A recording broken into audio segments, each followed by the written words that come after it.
Well, hey there. Welcome to the Experience-ship podcast. I'm Brittany. And I'm Danlee, and we are two besties sharing the experiences of our long-term friendship.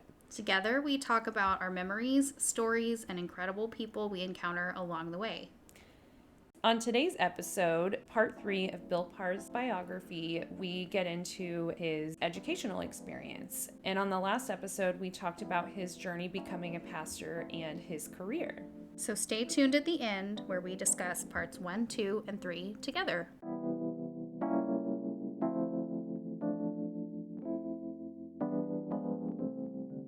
Tell me about how you decided. So you got out of the Army, you had this 2.5 years of paid college, and you went to Howard Payne College in Brownwood, Texas. West Texas. What made you choose? Tell me what you majored in and why did you choose that? When I surrendered to preach, I don't know how to explain it. I can't explain it. But in my heart, I felt like God is calling me to preach. Mm-hmm. And my problem was, I'm sitting in a pew, there's the preacher. Yeah. How do you get from here to there? To there? Yeah. I mean, you think about that for a moment. How did I get from the pew to be the man in the pulpit? God has called me to be that man, but here I am here. Seems like a long road. It's And probably so- a little overwhelming too. So I asked the pastor, talked to him, and he said, well, you need education. So he was a graduate of Howard Payne. Mm-hmm. So he drove me to Howard Payne, got me acquainted with him, and it just seemed like the right thing to do. All of you moved. So Mima went to Howard Payne too, right? Yeah. So yeah. you and Vera and Jim, the three of you moved out there. Yeah. Okay. Jim we went in 51, so he was 6 years old Okay. when we started out there. When he wasn't in school, Vera took care of him. I surrendered to preach in April. We moved to Brownwood in May. Wow. At the end of May, it starts summer school in June. Vera didn't have any idea of doing that. So after summer school was over, somebody, may have been me, why don't you get an education? You're here. You're here. Yeah. And what mine is paid for, every bit of all tuition, every paper, every pencil, Wow. everything I had, Your housing? the government paid for it and paid us $125 a month. Well, that's not bad at all. No, that was as good as, not quite as good. I was a mail carrier, but it was close enough. Yeah, that you could Because make the it. rent was really cheap. Really. A college house. Mm-hmm. And so it was really cheap. And then I got a little part-time job, kept it all the way through. You and Vera basically did what a lot of people do now and even really still struggle to do. The two of you took a baby and a dream basically, and you both moved out there on this, limb, hoping that it works out. And you're both going to school. Mhm. You're also working. You've got a young child, not a baby, but I mean, that's a lot to get through. Yeah, and through that summer, somebody taught with her. So she took the test. She didn't finish high school either. Oh, right. But if you're old enough, you take a test. If you have enough acumen, Mm-hmm. then you can do it. And so all mine is paid for, but she got a half scholarship because I'm a preacher. Wow. Okay. Well, that works out too. And so between our government money and my part-time job, I got a job in a shirt factory cleaning it out. I made them a good employee, so they used me a lot. Yeah. I eventually became their bookkeeper. Oh, wow. and I worked my way into probably 25, 30 hours a week. Wow. Minimum wage. And you're also taking extra courses. I'm taking extra courses. Because you're trying to get through your Yeah, 4-year degree right. in that short And so time. Vera then began to go to school, and Jim went to school with her. When she graduated, I graduated in May of 1954. Uh-huh. She graduated at the end of summer school in 55. Okay. Just a And little when bit she later. graduated, Dean Huff said, I really need to give her son a certificate too, because he went to all of her classes. That is hilarious. May as well give him a cap and gown. and that's the thing we liked about Howard Payne. It was small enough. You knew them all. Yeah. You knew the professors. You could go to their houses and sit down and talk with them. Yeah. It's kind of a different time, And you know? teachers understood who you were. Mm-hmm. I had an English teacher. Sometime I had a class on Saturday. Sometime I missed that class. Mm-hmm. And I would tell her on Monday, I went to preach somewhere on Sunday and I had prepared. And she said, good. Okay. Yeah, there was that understanding. Good. You're gonna miss class. Yep. But good. And it was fine. Yeah. Yeah, that's a great relationship. Yeah, Things so are just Howard Payne really fit Mm-hmm. for a young, dumb preacher. Someone told you the right advice. Yeah. All around Brownwood are little communities, houses, and Mm-hmm. communities, little bitty towns. Yeah. Probably, well, I would guess 70, 75. Mm-hmm. So, and the preachers at Howard Payne would go out to these places on Sunday. Okay. And so, how do you get from here to there? I wanted to preach. When I was ready to preach, they let me preach one time at the church, where I was. Really? And Wow. so I made a little sermon. Wasn't much, but I did a little sermon. And they all liked it. Mm-hmm. But then I wanted to preach. And so these other guys, I would sell them, anytime you're going, let me go out and preach for you. Mm-hmm. And if the guy had to be on vacation or had to go home, I would go out and preach for them. Yeah. Well, I went out and preached for a guy one time. And probably 7 or 8 months later, as I went into chapel, there were 3 women who were the pulpit committee that said, there he is. I heard them say to Dr. Todd, there he is. And so he called me over. They remembered when I preached for them, for this other guy. Oh. And they called me to be their pastor. Oh, the dots were And connecting. That's how you get from here to there. God has to make arrangements for it. That little boy on the pulpit, or young man on the pew, sitting there thinking, how do I get there from here? And it happened. Yeah, it happened. Yeah. And from then on, that was a halftime church. We met on the first and third Sundays. Okay. And then about 3 months later, I was called to another church. It met on the second and fourth Sundays. Oh, wow. Talk about juggling. so I was pastor of 2 different churches. Yeah. At that time. And on the 5th Sunday, we would go back and visit. Do you count those 2 churches in your 12 churches? Uh-huh. Yeah, of course. Yeah. One of them was Pear Valley, which was just a community. The other was Priddy, Priddy. You probably know where it is. So what did you get your degree in, your bachelor's degree? I had 2 majors, English Mm-hmm. and Bible. Mm-hmm. And I minored in Greek. Wow. Okay. And then did you just choose that, or did someone recommend that major and minor? Well, it just seemed the way a preacher ought to go. Mm-hmm.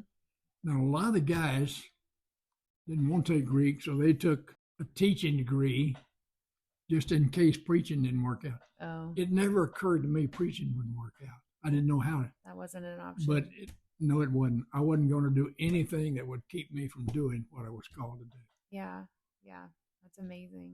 And explain to me why Greek was so important to you. Greek is important because the New Testament is written in Greek, originally written in Greek. Mm-hmm. And when Jesus was alive, 200 years before Jesus was born, 70 scholars, the Septuagint, took the whole Bible and translated it into Greek. Mm. And so Greek was the language of the world, and Greek is the most exact language in our world right now. And what do you mean by exact language? When you say something in Greek, you leave no doubt. Okay. Very precise. In English, you can say, I was over there the other day. Uh-huh. Well, you don't know what day or where. Uh-huh. But in Greek, the way you would say it was, I was at a certain place at a certain time for a certain reason. Very specific. Because it's very specific. And that's important to the New Testament. Why? Yes. Because when it uses the present tense, means always. Mm-hmm. It means there's a straight line. Mm-hmm. There's an aorist tense, which means there's a dot that happened until that dot. Mm-hmm. In the present tense, we're saved, and that's in the present tense. Mm-hmm. How long will the present tense last? Forever. When we say, I'm living in the present now, that means right now. Uh-huh. But when you say it in the Greek, it means it didn't start, it won't end. I see. Okay. I'm with you now. I'm wrapping my head around what you're saying. Just Got it. little things like that. Yeah. The way that the meaning specifically when said in Greek. is essential Yeah. to the real meaning of what it was intended to say. Mhm. I see. And so the translation into English, do you feel like it's mostly accurate? I mean, there's many versions. Mostly is. Anytime you translate, you're going to lose. In fact, if I would tell people, why don't you try to write, just take your Bible and write a chapter. Look at it and get a notebook and write a chapter and see what mistakes you made. Oh, yeah. I mean, you will not, you mean to, but you won't do it word for word. You'll miss this word or add a word because in your mind, you change it into what you know. Yeah. And so, but the original Bible is completely infallible, which means most of what we have, there's no use to even question it. It's all there. All we need to know is there. There are a few inconsistencies. I'm teaching Genesis to a group of men now. When it talks about their names when they are born, when it talks about them later in Genesis, here's a name. In Numbers or Leviticus, the name may be spelt different. I see. Like Judah had a son. Judah's going to be Jesus is going to be in the lineage of Judah. He had a son named Perez, and he's going to be in that line. In another place, that Perec is spelled Pharez. And so they're inconsistencies like that. Different spelling, because the Bible was written over a space of 1,500 years. Yeah. And languages kind of change a little bit. There was all one language until Babel. And then everybody spoke a different language after that. And so this is where languages are really important in preaching and understanding the Bible and teaching. And so there was one language, and the language was not Latin. All over the known world, Greek was the language. Really? Because what you said in Greek was there. Yeah. Do you speak any Greek? I know Greek words. Yeah. I couldn't speak it. I don't know any Greek words. But I can read it. I can read it and grasp. Okay, so you can see something written in Greek and get an idea. I've got an interlineal Bible, Greek with English. Okay, well that's helpful. Yeah. Yeah. So, and you've taken some other language courses over time I took too. in seminary. I went to seminary in Southwestern Baptist Theological Seminary in Fort Worth. I took a semester of Hebrew. Okay. It's different. Yeah, it is hard. It is hard. One thing, it reads from right to left. Oh, that's confusing. Yeah. And the words aren't anything like. I got right on to Greek. I could never get Hebrew. Really? I passed it, but that was because the guy who was the teacher of it was a member of First Baptist Church, and I was a mission pastor. So y'all were friends. Yeah. But he gave a little 5-question test. Okay. At the first of every class. I passed those. Okay. But when it came to the final, I just couldn't do it. Well, you understood enough, it sounds like. I did enough. Yeah. But it's not that important because Hebrew is not an exact language. You need your hands. It's a lot of context. I'm going over there. Yeah. Yeah. A lot of context. Yeah. Yeah. That's what I hear about like Japanese and some Asian languages is it's very low context, meaning that specific word. You don't need to. It might mean give this. gestures. It might mean that. Depends on the context.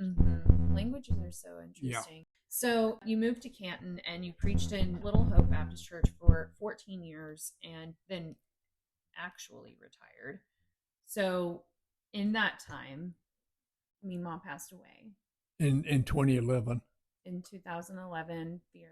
So I stayed there 3 more years. After that. It'll be 10 years. It was 10 years on March 1st that I moved here. 10 years. 10 years. Wow.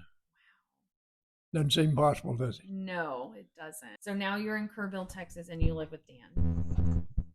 And you go to Trinity Baptist Church. I go to Trinity Baptist Church, but I've got a good Sunday school class that I get to teach. And then there's a men's Bible class, and we have 35 to 45 men every Thursday morning at 10 o'clock. Oh, wow. And they have made me their teacher. That's pretty incredible. I told the guy when he started, I said, now, you can get other teachers. I'll still be here because I really like it. Mm-hmm. He said, no, we're going to ride you till you die. Well, how old are you? You're 96, I'm right? 96. I'll be 97 in August. That's incredible. So you have a century. I've got my mind. I've got my eyes. I've got my ears. I still have my voice. Mm-hmm. I'm a little feeble because my balance isn't great. That you exercise 3 days a week. Yeah, I go to the gym. I go to a gym 3 days a week and walk on a treadmill and ride a bike. Okay, Pepaw, thank you for sharing with me.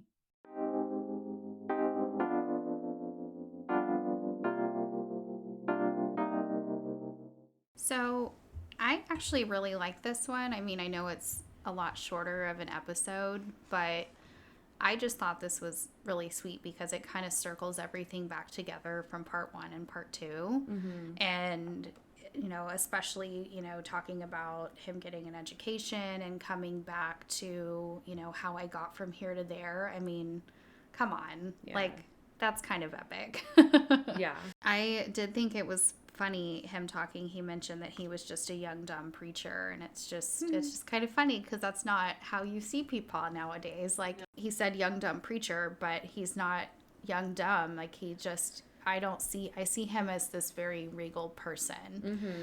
Anyway, but I did get the goosebumps a little bit, and his just determination for everything that he does, and he puts his mind to something, and that's it. Mm-hmm. There is no other option. There's no plan B, C, Z.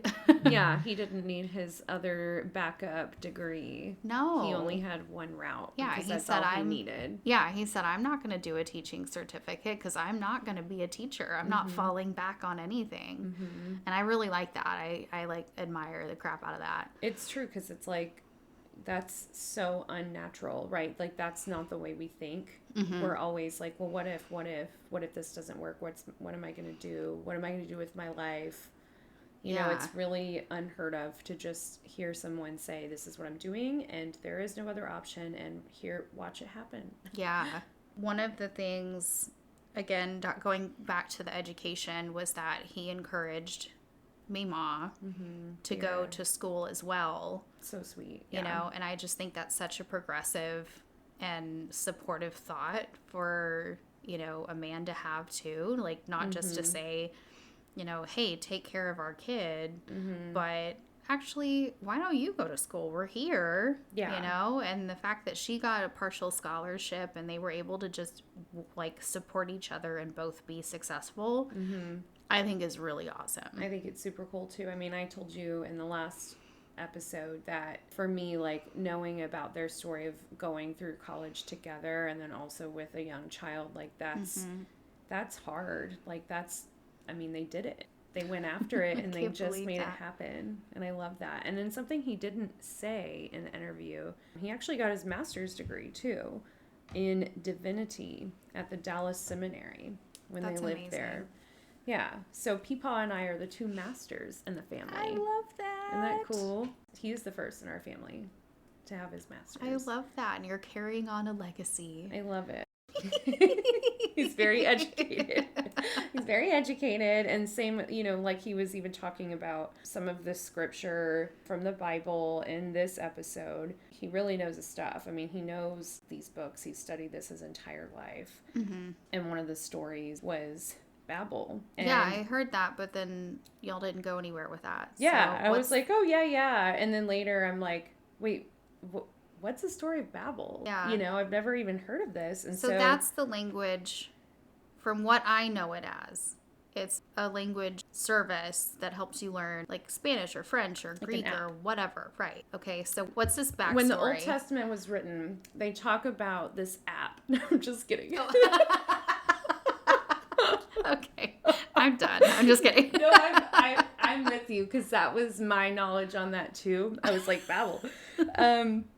So when I it's written in stone. So that's what they teach you on the app.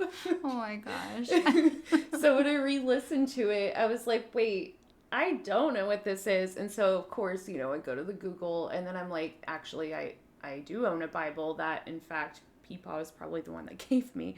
Yeah. So I went and cracked open my Bible, but I also read a little bit online. So I'm going to tell you the story of Babel that I learned like within the last few days. Yeah, story time with Danlee. The story of the Tower of Babel. Oh, okay. Whoa. All right, let's get into it. Yeah, okay. So essentially, the Tower of Babel story is kind of a combination of a story of a competition between God and man, but also a story of the birth of cultural diversity. Okay. So, from what I learned, the story goes the people of the earth at that time were all in this area of Shinar, which I hope I'm saying that right, which I looked up Shinar, currently not a name of a place, but geographically it's where we know of Iran, Iraq, and Kuwait. Like it's a little piece of each of those places. So there's these in people. the middle. Yeah, they're very prideful, so they're trying to build a tower to reach the heavens. So they build this beautiful city, and they're very good at it. They communicate well, and they work hard, and they're building this incredible tower to reach the heavens. Well, it's kind of like a defiance of God because they were so proud of what they were building that God decided to confuse them. Interesting. So that's what that word means. And so the Tower of Babel, it's like the Tower of Confusion, or like the story of confusion in language. God decided to confuse their language so that they could not communicate well anymore.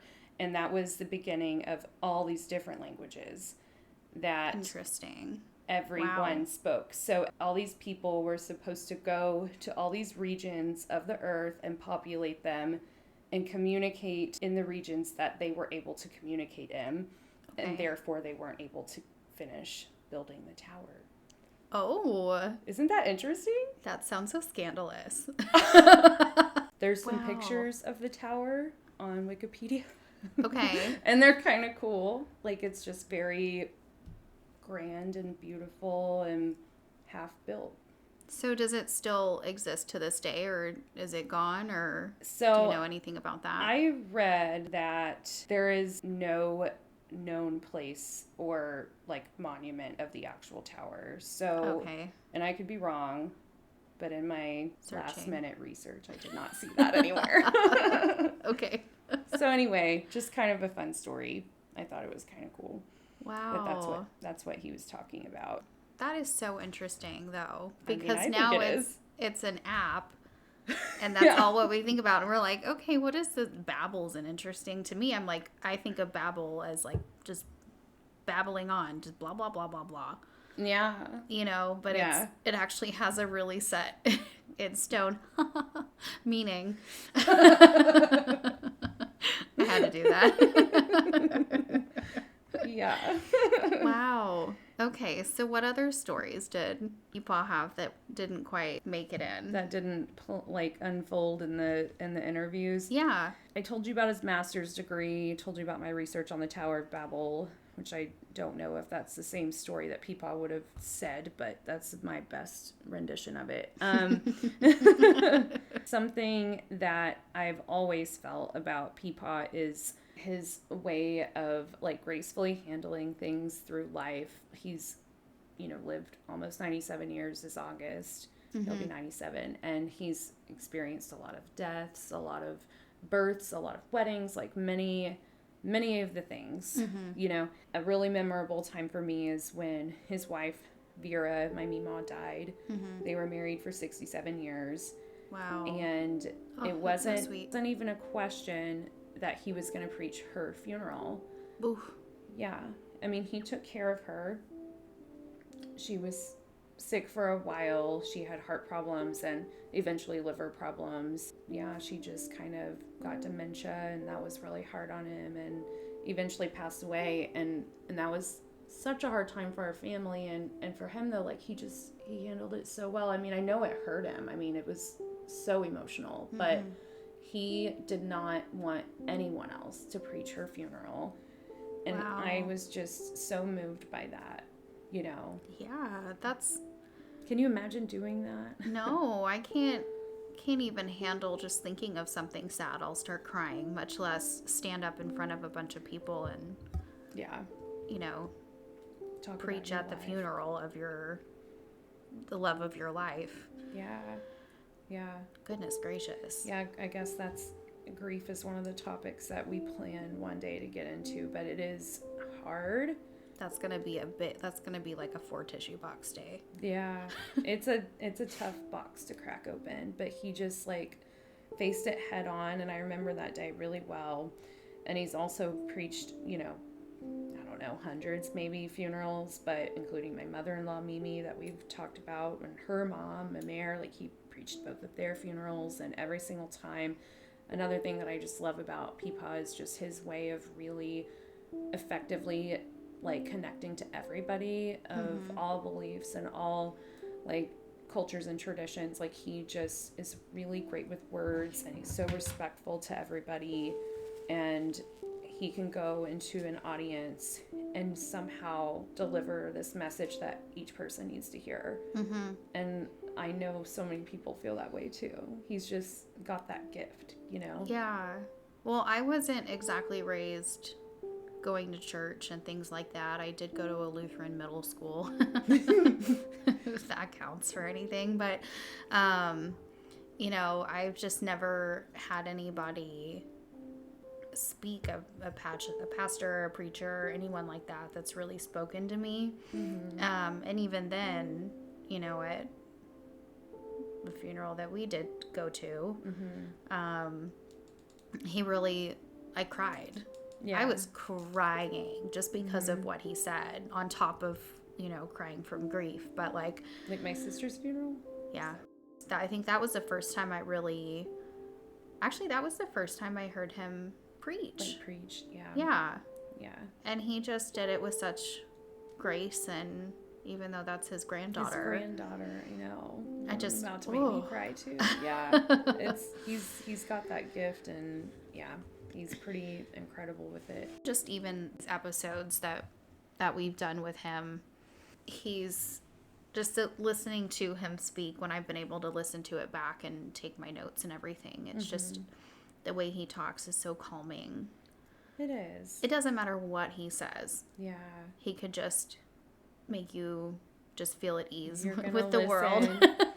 It has been fun re-listening, because what we've done is record, and then we go back and listen through it and kind of think about things. And anyway, I pick up on things that I didn't even pick up on when we were talking originally. Yeah. I enjoy listening to him too, and those will be treasured memories and recordings too. A story I wanted to tell you, I don't know if I've told you the story before, but it's about a documentary called Little Hope Was Arson. And the reason I bring that up is just kind of going off of this, Pepaw, Bill Parr handling things with dignity and grace. This is such an incredible story. So he was pastor at Little Hope Baptist Church in Canton, Texas, and that was his last pastor role. 2 young men, teenagers, arsoned this church. Oh my God. They burnt part of the church down. Were people in it? No, it was at night. Oh and God. I don't want to say were fully effective, because they did not burn the whole church down. In fact, the church got rebuilt and is more beautiful than ever since that happened. So, Wow. It all kind of works out. But anyway, the reason I bring it up is because these 2 guys did this, like, kind of out of spite, like in the Bible Belt of Texas, like, people going after like old country churches, like with ill intentions and things like that. And really, I mean, even though they didn't fully burn that church down, they hurt the church, and they weren't able to have services for a long time. Anyway, so Peepaw's in this documentary. It was a Netflix produced documentary, and he's interviewed like throughout the whole thing. And I just think it's so interesting because, and this is so like my Pepaw, because I know that he's forgiven me for things that I've done. And he openly forgave these boys for what they did to the church. Wow. And then said that he'd love to see them come to church one day there at Little Hope. Did that they they ever would be go? welcome. I don't think so. I think at the time that documentary was filmed, they were actually still in prison. Oh. So they can't go. Okay. I don't know where they are now. And Pepaw is not the pastor there anymore. So I can't speak for how everyone else feels. But I know that the church felt like, they backed him and his beliefs and everything. And they were willing to, bring these boys to church to like show them love and yeah, I mean, it's just so sweet, right? Because again, it's just Wow. against like human nature. Like Yeah. we're so angry about these things that happen. Vengeful. You will Yeah. pay for what you've done. Mm-hmm. Yeah. So I just Wow. thought that was so cool. That is very... God, that does sound like a super Peepaw thing. He's super Peepaw. Super people. Maybe that'll be the name of the episode. Super Peepaw. That's just, that is crazy to take these two people, and he, instead of seeing a villain in them, he just saw they had a void that they were trying to fill, and lashed out and committed arson in lieu of that. But like, And then forgave them. Yeah. Wow. So what's a favorite story or memory that you have of Peepaw so far? I was probably in like 8th grade, and I heard of him and my Meemaw. They were planning a trip to go to Arizona, where they lived previously, to go visit friends and family and stuff. And I heard that they were planning that trip, and I was like, well, I want to go. And they lived in East Texas at that time, and I lived in Kerrville, and they were like, okay, we're going to come get you. And they did. They drove from Wow. Northeast Texas down to Kerrville, and then swooped on over to Tucson, Arizona with me. Wow. Just the 3 of us. That's a lot of driving. It was, but they did not even blink. Like they're like, yep, we're doing it. And it was so fun because it was just the 3 of us, because my whole life, like, my sister and I did everything together. We also had my brother. Like, it was never one-on-one time. Right. So I got to go with them. We stayed a week in Tucson at one of their friends' bed and breakfast places. Such a pretty place too, and we took all these beautiful pictures, and it was just a great road trip. And I just remember loving being with them the whole time and getting all of their attention. I also have lots of amazing memories with my Meemaw, especially days like we would go pick a lot of wildflowers together, and we did like scrapbooking and stuff like that. Aww. And even one of the pictures that we posted recently, she was wearing like a really pretty long dress. It was one of them in Arizona. Like, she had that hanging up in her closet. Like, I remember playing dress up and like trying that on. Like, those were really fun times. Yeah. That's so sweet. Yeah. That's fun. I can't believe, like, it was just like, go for a whole week. Best grandparents ever. I know. That's not something that's like, oh, I'm just going to drive a few hours. I mean, because Texas is such a big state. Oh, yeah. Right. I mean, there's a joke about Houston that says it takes an hour to get from Houston to Houston. So Yeah. I can't imagine driving from Grand Saline to Kerrville and then going all the way up. But And then bring that's me so back. cool. And then, yeah. Yeah. That's true. So I have to go back to school. There's the reverse of that. Yeah, I have so many great memories with them. They're the best. We had a great childhood. I was so glad when they moved to Grand Saline and we were all able to be together. Mm-hmm. Good That's grandparents. It's like, hold on to them. Absolutely. Makes me want to be like the best grandparent Ever. ever. All of mine are gone. Yeah. My family is small. Well, we don't have them forever. Mm-mm. That's why it's like, let's memorialize all of this, right? Yeah. Because it's so special. This has been a really fun project. So Yeah. on the next episode, we are really excited because we're going to finally share our Rodeo Austin day. Woo, finally. Yeah, we had a really fun day. And we recorded that episode. We had these Bill Parr episodes lined up. And so the rodeo episode never got aired. And so it's what's going to come out next. So it already happened. It's been a little bit, but we're excited because it was such a fun day. And can't wait for everyone to hear about all the adventures that occurred. Yeah, I think that's going to be a fun one for us to go back and kind of remember with all of you guys. So speaking of you guys, this is y'all. We're in Texas. Yep. We'd love to give a special shout out to Dan Parr, Dawn Irwin, Leslie Pretty, and Carissa Martin for sharing our podcast, writing reviews, and really everybody else that's given us a lot of love and support so far. It really means a lot. We see everything, so thank you. And also, if you'd like to reach out and discuss or ask questions, feel free to email us. We have an email at theexperienceshippodcast@gmail.com. So shoot us an email, or like you said, if you have any questions, and let's chat. Yeah, and anything that we talk about may be mentioned on the show. So just keep that in mind. And we're excited to hear from you. All of the emails that are soon to be flooding our email inbox. Yes.